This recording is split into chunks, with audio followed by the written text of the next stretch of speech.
Vamos nesse momento respirar e nós vamos nesse instante mentalizando os guardiões no nosso lar.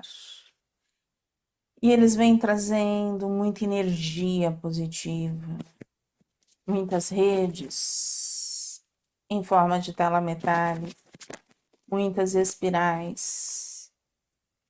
E nós vamos buscar a sintonia de Ruiz, Maria Amélia, Eliamar, Cíntia, Cássio, para que possamos nos unirmos a todos os espíritos que estão no Hospital Santa Cruz e que estudam juntamente conosco.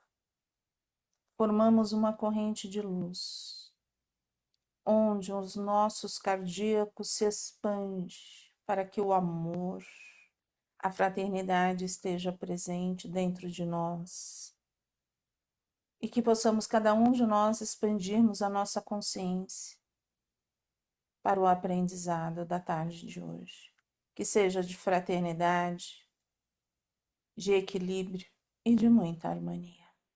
Graças a Deus, graças a Jesus. Nós paramos. Uma defesa? Alguém pegou algo embaixo? Sim, eu marquei. Exatamente, marquei para baixo. Então tá. Algumas pessoas já se cobram demais e formam um quadro psicológico de inflexibilidade, uma severidade consigo mesmas. Qualquer corretivo aplicado sem a suavização da confiança e da bondade torna-se um propulsor de más energias na vida afetiva. Eu marquei esse e eu depois pulei esse. Parece-me que confiança e bondade estão faltando no grupo X. Essa daí eu não tinha marcada, mas eu continuei o de baixo. Nossos irmãos advogam o ideal do afeto. Não esqueçamos jamais que o afeto para almas em via de redenção consciencial é apenas uma aspiração. Ou seja, a pessoa quer se redimir, mas ela só está na intenção, seria isso? Uhum. Veja bem, se redimir de tudo que fizemos, primeiramente, a gente tem que aceitar. A gente tem que compreender e ter essa aceitação. E esse trabalho de aceitação, quando a gente tem a aceitação, a gente vai buscar esse sentimento, né, de redenção. Então, por isso que é uma aspiração. Mas é difícil as pessoas terem o afeto verdadeiro, aquele afeto que não leva nada Puro, em consideração, de puro. coração.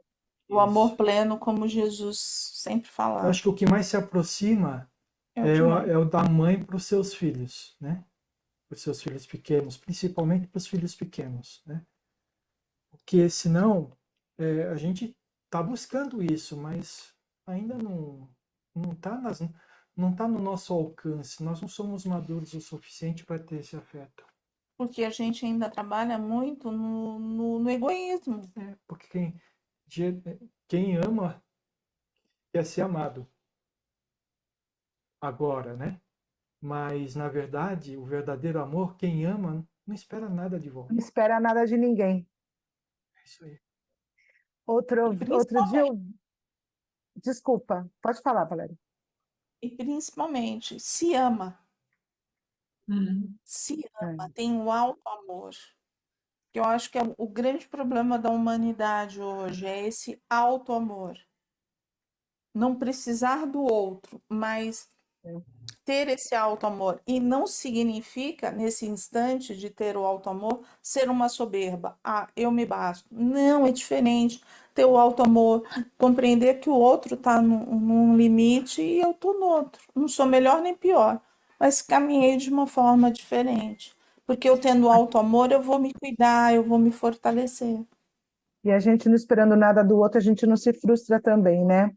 Outro dia eu Também. vi aquele padre, pastor Cláudio, falando, três coisas, a gente não esperar nada do outro, um pouco de nós e tudo de Deus, porque aí a gente não fica frustrado esperando nada de ninguém. O que vier, lucro. Esse tudo de Deus é no sentido que assim, Deus não falha, né? Então, Deus nos dá tudo. é, Só que a gente não sabe aproveitar o que ele dá pra gente, né? Sim, é. não sabemos valorizar e agradecer às vezes. Exato, verdade. Bora? Algo mais nesse pedaço aqui, se alguém tinha anotado? Por que que você anotou da semana de cima? Algumas pessoas já se cobram demais e formam um quadro psicológico de inflexibilidade. Porque essa sou eu me cobro muito. Eu me vi nessa situação de me cobrar muito com relação às coisas, aquele perfeccionismo. Se eu der um passo errado comigo mesmo ou com o próximo, eu já me falta aquela compaixão comigo mesma. É isso que fala, né? Que a gente tem que se perdoar, que a gente está aqui, todo mundo uma hora dá uma tropeçada, uma escorregada, tem um erro. E toda vez que acontece alguma coisa comigo, eu ainda tenho esse sentimento, mas eu vou mudar, vou virar esse disco, eu tenho que mudar isso, Tá. Vai chegar um momento. com certeza. Algo mais? Eu marquei Eu mais anotei mais lá embaixo para baixo. Meu os Deus, como resultados. pode de dragão a médium? Vamos Você marcou? comparar. Alguém marcou esse parágrafo? Posso continuar Eu lendo? marquei em cima, né, um pouquinho antes, só para entender esse de dragão tá. médio. As cenas, por que Antonino veio com tanta insistência na minha mente quando toquei no livro? As cenas que você presenciou por intermédio da psicometria foram vividas no lançamento do livro nas escolas da maldade no Vale do Poder. O dragão graduado e autor do livro é o próprio Antonino. Meu Deus, aí você está lendo, né, Leda? Meu Deus, Isso. como pode? De dragão a médium. Aí continua. Não foi Isso. bem assim que as coisas aconteceram. Entre esse período no século XVI e a atual existência corporal, passaram-se mais de 400 anos. Muitos fatos se sucederam a ponto de sua trajetória terminar nos calabouços como prisioneiro e persona não grata à hierarquia da maldade. E depois, como você está informado, ele regressou ao corpo nas levas de espíritos que foram resgatados e recambiados às fileiras da doutrina. Eu não entendi Tá. aqui. O que ele era? Persona não grata à hierarquia da maldade. Quer dizer, nem para a maldade, os dragões puseram ele. Entendi. É isso aí. É isso aí, eles tiveram algum problema, alguma dificuldade entre eles, que aqui eles não contam. E aí puseram ele E para aí, escanteio. Assim. durante esses 400 anos, ele foi preso nos calabouços. Ele foi resgatado por Eurípides. Lembra lá no início que eles estavam falando que ele foi resgatado por Eurípides e tudo. Então, assim, essa é a história de Antonino. Ele foi resgatado por Eurípides dos Ele calabouços estava nos do Vale do calabouços Poder. lá já há milhões de anos. Mas a resposta da sua pergunta, da sua dúvida, está escrito um pouco mais embaixo. Ah, Organizações da maldade na subcrosta obedecem a princípios escusos. Eles são, portanto, as primeiras vítimas da ausência de uma ética que resulte em benefícios reais e duradouros. Existe muita traição e injustiça onde predomina o interesse pessoal. É a resposta mesmo. Por que Resposta. ele foi Um passa a deixado de lado, perna no né? outro. hã? Um passa a perna no outro. É. Nossa, Conhece algum lugar assim? pois é, não sei. A humanidade, né? Humanidade, né? Tá todo mundo, tá tudo assim. Por isso que eu não consigo assistir mais novela, né? Porque novela é baseada nesse tipo de coisa, né? Um passando a perna no outro. Novela é a coisa pior que tem.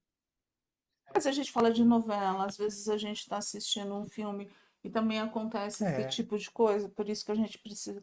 Se a gente fizer bem, tá tudo certo, mas se já não faz bem esse tipo de coisa, também já tá tudo certo. Os Mas noticiários de entendeu? hoje em dia, tá assim, né, Valéria? Em tudo, gente.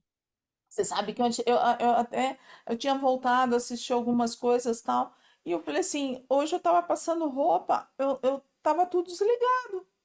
Eu Não comecei a dá. ver receita. Aí, assim, ficou também um clima meio estranho.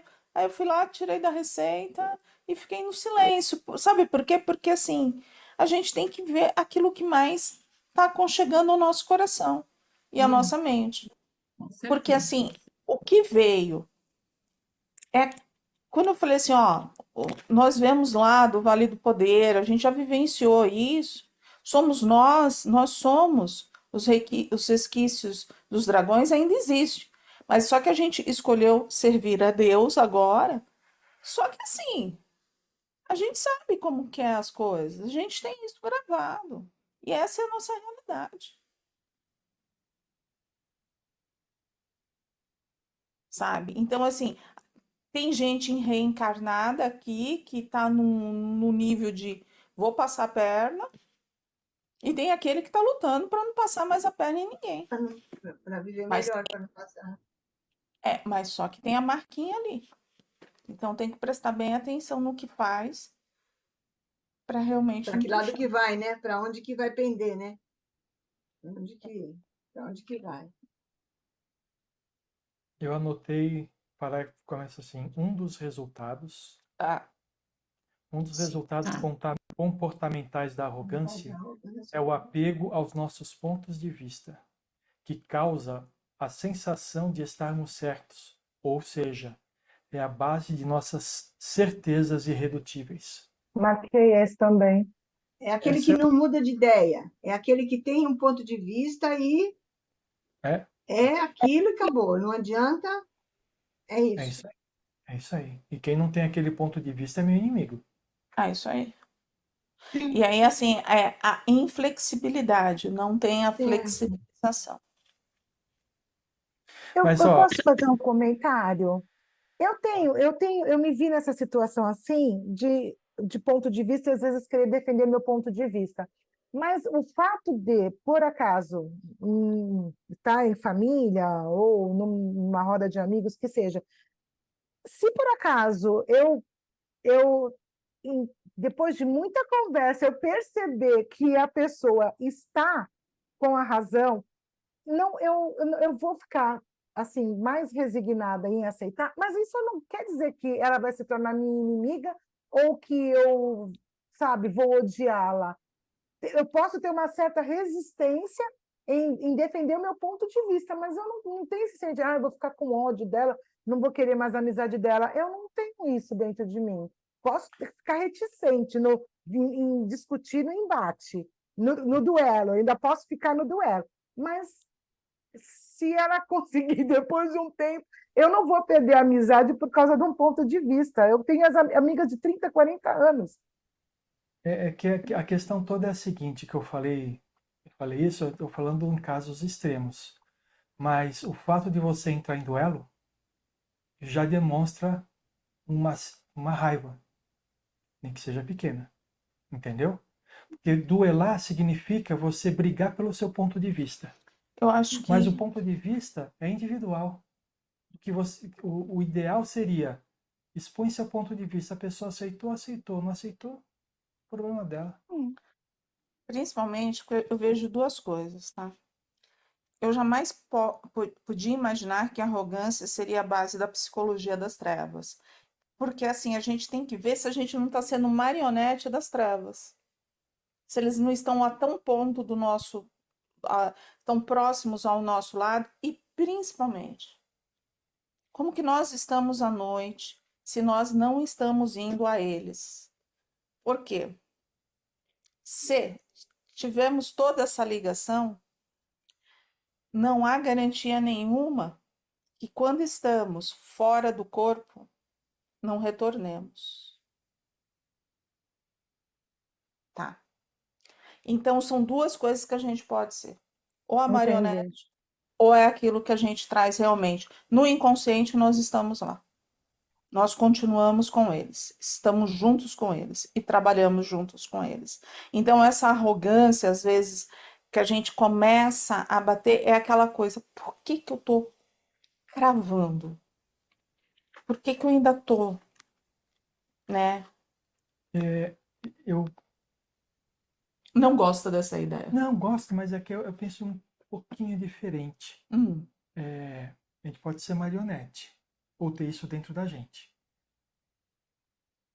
Se você é marionete, é porque você tem isso dentro dele, da Ah, gente. você Por fala quê? que assim, as Você duas abre- coisas são a mesma coisa. praticamente, você tem aquela tendência dentro de você e é Entendi. inspirado pelo plano espiritual. O outro, aquela tendência tão forte que você realmente dá vazão aos seus instintos, né? Pois então, Mas não deixa de ter a ligação com espíritos afins, né? por isso que a gente Entendi. bate muito no nosso descansar, né? Para onde estamos indo. Isso é extremamente importante. Ah, não me lembro. Mas vamos se preparar para dormir. Vamos se preparar para dormir, para a gente ter uma boa noite, para a gente estar bem acompanhado, para a gente ter proteção. Então, não dormir com raiva, não dormir com nenhum senão. Isso é um trabalho que a gente pode fazer. Olha, se a gente for pensar bem naquilo que a gente leu hoje aqui, o Antonino, há 400 anos atrás, ele fazia parte do Vale do Poder, certo? E aí, nessa encarnação, ele era um médium e era um trabalhador como a gente é, né? Só que ele tinha desenvolvido a mediunidade. E nós? Nós também fazemos parte do Vale do Poder, talvez, né? Porque senão a gente estaria bem mais avançado do que a gente está agora, né? E aí, o que eu quero dizer com isso? Se a gente não está trabalhando a nossa transformação e deixando essas tendências de lado, a gente está trabalhando com o Vale do Poder. Nós estamos sendo instrumentos dele nos lugares em que a gente convive, criando desarmonia, criando desavença, uma forma de a gente falar com a gente, com a forma de a gente ser, sabe? Trazendo uma vibração muitas vezes negativa com as nossas posturas. Então a gente precisa prestar atenção nisso, porque cada vez que a gente age de determinada forma, nós estamos sendo instrumentos dele. Então, que a gente preste atenção, né? Quando a gente tiver uma discussão acalorada sobre pontos de vista, a gente tem que lembrar eu estou sendo instrumento. Porque o que a gente está tentando fazer numa discussão dessa? Mudar o pensamento do outro? Para quê? Agora, se a gente está conversando, a pessoa está expondo o ponto de vista dela, você está expondo o seu, e você está analisando o ponto de vista dela para ver como que aquilo se encaixa com o seu, para ter um melhor ponto de vista, é diferente. Mas quando você está na tentativa de convencer o outro de que o seu ponto de vista é o melhor, aí você está sendo instrumento, né? Sabe, impor ideia, impor modo de pensar. Se eu fosse você, fazia isso. Ela não é, essa pessoa não é eu. Então, por que eu estou impondo? Agora, quando você conversa, olha, eu já tive nessa situação e eu fiz dessa forma. Pensa nisso. É diferente, né? Não, se eu fosse você, fazia isso, né? Com certeza. Bora? Vamos, eu pulando um parágrafo, eu anotei de novo. Uhum. O móvel, deve ser, esse é o móvel. Não, esse é o móvel principal. Faltou né? Aham. O móvel principal da personalidade arrogante. Supor-se dono da verdade. Sob o rigor dessa perspectiva psicológica, tudo pode se tornar alimento para defender uma tese de desaprovação, com a qual espíritas vão desmoralizando espíritas, criando celeumas dispensáveis, ônus vibratórios para os grupamentos e manchando a excelsitude das instituições. E aí a gente lembra aquele espírito que tinha a boca grande, né? Que manchou e aí praticamente destruiu a casa de Umbanda que fazia um serviço semelhante ao dele, né? Para ele poder trabalhar e ter, vamos dizer, o ego dele, destaque, o né? destaque dele, ele precisou terminar com outro trabalho Mas usou o ponto de vista dele. espírita dele para falar que o que o outro fazia era errado. E isso pode acontecer dentro da casa espírita. É por isso que há tanta necessidade de união, de um respeitar o limite do outro. Porque se não tiver isso, um vai destruindo o outro. E aí a gente acaba com a casa.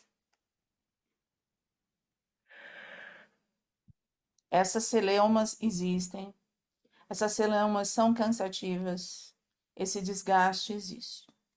E não existe só na religião espírita, existe em todas as religiões. Porque enquanto a gente não tiver esse conhecimento e esse autoconhecimento, a gente não vai crescer.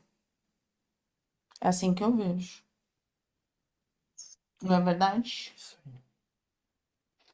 Algo mais? Próximo parágrafo.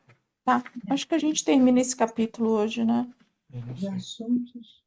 Assuntos da doutrina que envolvem o mundo espiritual e as leis que regem nossa vida mental, decisões tomadas por órgãos unificadores, atitudes de oradores, médiuns, homens e mulheres públicos na comunidade, o formato escolhido por determinada casa para trabalhar, o conteúdo de um livro mediúnico, o modelo a ser seguido para uma prática doutrinária, entre outros assuntos, tornam-se alvo das mais severas críticas, que alcançam o patamar de injustiça, maledicência e conduta antifraternal.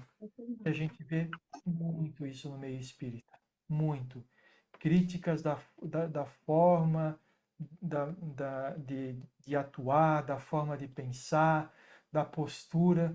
Existem muitas críticas.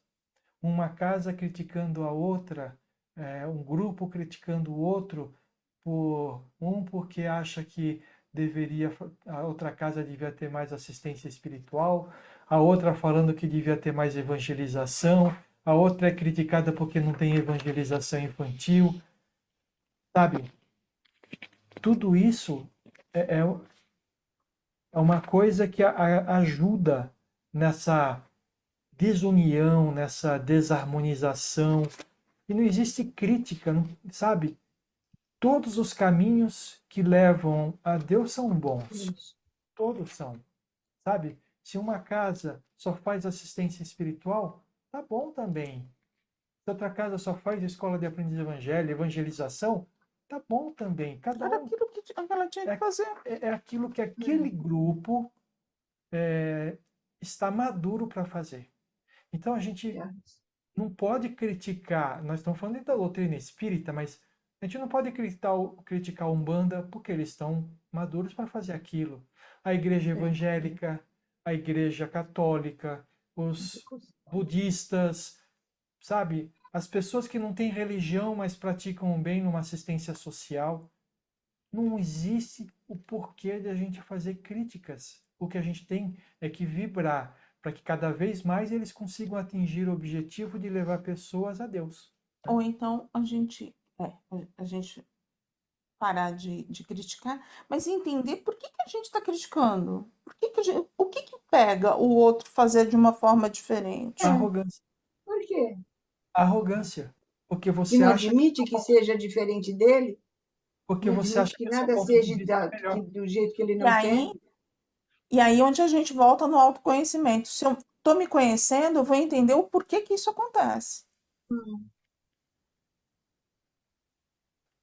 Se eu não busco esse autoconhecimento, eu vou continuar sempre alimentando a mesma coisa.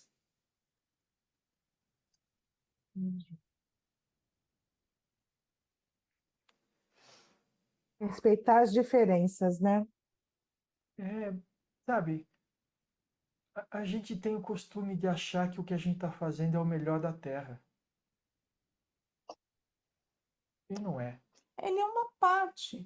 Não é porque assim, é o melhor, se a gente tem a convicção de É o fazer, melhor. é o melhor que a gente pode fazer. É o melhor que a gente pode fazer naquele momento, nessa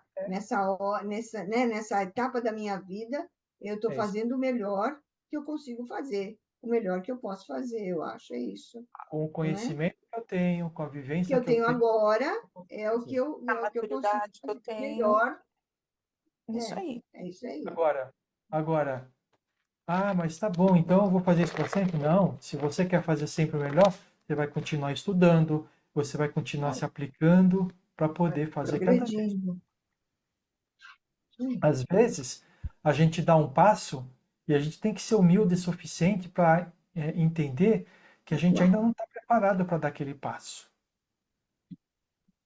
E aí volta, se prepara e aí dá o passo. Assim, você tem que andar, você deu passo, às vezes você vai voltar 3, até 7 passos atrás para você iniciar tudo de novo, reequilibrar e aí você andar. Mas Às vezes quando você você acha que também já deu o passo, e aí acontece uma coisa que te mostra, falando, pode É isso. voltar, você ainda não está maduro para estar aqui. Dá Mas um passinho para principalmente trás. quando você recua 7 passos, você vai aprender muito melhor, principalmente Vai quando vir a mais gente forte. trabalha em grupo, sabe? A gente aprende no individual, a gente aprende, mas quando a gente trabalha em grupo, retroceder 7 passos, isso traz mais maturidade, o grupo todo tenta, sabe, ficar mais homogêneo, todo mundo vai lutar pelos mesmos objetivos, né? A gente vai estar todo mundo unido. Agora, se não se enxergar dessa forma, aí já começa tudo dos avessos. Aí o próprio grupo desarmoniza, né? E não fica, Leda, não Não? fica. Pode andar durante um tempo, mas não fica. Não fica. Entendeu? Não fica. Algo mais. Por que que não fica? É assim, por causa da ressonância. Porque aquilo que une, aquilo que é verdadeiro fica, mas aquilo que não é, não fica. Que não chegou na essência, né? Que não transformou ainda, né? Porque assim, é aquilo que a gente aprendia na escola, né? O respeito, a afinidade, tudo isso é extremamente válido também num trabalho espírita. Algo mais nesse capítulo? Não? Eu marquei, mas não é nada só por marcar, né? Que eu achei. O penúltimo, é o Dois, penúltimo parágrafo, que dois diz assim: minutos. se o homem, se o homem no mundo físico ainda se estarrece ao saber pela mídia sobre as condições de vida diversas e diversas de muitas comunidades ainda pouco conhecidas na casa planetária, qual não será sua sensação quando aqui estiver e perceber que o ecossistema da psicosfera da Terra abriga inimagináveis tipos de vida, costumes, morfologias e raças? Quer dizer que a gente ainda vai ter contato e conhecer e descobrir, né? Muitas coisas que a gente acha que não, nem tem noção, não dá nem para imaginar. Esse capítulo trouxe bastante aprendizado, né? Trouxe. Muito. E como muito interessante nesse capítulo 13, o primeiro ele veio nos preparando, o primeiro livro, mas o Quem Perdoa Liberta traz muito para gente que tudo está na nossa escolha. É, Tudo, tudo, tudo, tudo. Não dá para dar uma olhada pro amiguinho do lado e falar, não é tua culpa. Não, não dá mais. é tua. Não tem É, mais isso. E É muito trabalha a tua culpa. interessante. Isso é muito Ele fala interessante assim, quando a gente começa trabalha a a tua culpa, pensar assim. trabalha a tua culpa com amor, porque ela é tua. Quando a veja a gente, culpa como mola propulsora para a mudança. É isso aí. É a para isso gente que ela tem que. serve. Verdade. Bom, no sábado, No nós sábado. vamos iniciar o capítulo 14, início de uma nova etapa. Porque Certo. na quimta-feira a Valéria tem quimioterapia e a gente não vai ter estudo, tá bom? Tá bom.